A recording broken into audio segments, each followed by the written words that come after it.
તમને ખબર છે કે વડોદરામાં બનારસની યાદ અપાવે એવું કઢેલું દૂધ મળે છે? યસ, હું અત્યારે છું સુરસાગર પાસે રાજુપટ્ટી સમોસાવાળી ગલીમાં આવેલું પંડિતજી દૂધવાળાને ત્યાં હું ઊભી છું. જો આ તમે ભીડ જુઓ, લાઈનોની લાઈનો પડે છે બોસ. અને અહીંયા એમનું કઢેલું દૂધ તમે જુઓ.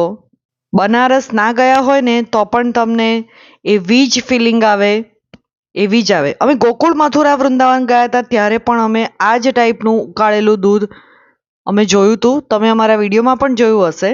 અહીંયા પણ આ જ રીતે દૂધ ઉકાળીને જો આ રીતે કેસર નાખીને, તમારી સામે જ પેકેટ તોડીને કેસર નાખે અને કુલડીમાં જોઈતું હોય તો કુલડીમાં, એના થોડા રૂપિયા વધારે છે, અને આ રીતે ડિસ્પોઝલ ગ્લાસમાં આપે. 60 રૂપીઝનો મલાઈ સાથેનું કેસરવાળું કઢેલું દૂધ એ મળે છે. આ હા હા હા હા, જોઈ લો બાપુ, ઈચ્છા જ થઈ જાય. હા, ત્યાં જાઓ તો.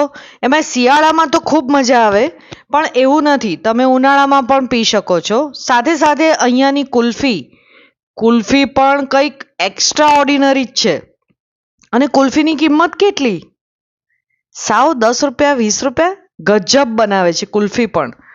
તો તમે જો વડોદરામાં હોવ તો ચોક્કસથી અહીંયા જઈને એકવાર તો આ ટ્રાય કરજો જ. અને કર્યું હોય તો કમેન્ટ બોક્સમાં લખવાનું ભૂલતા નહીં.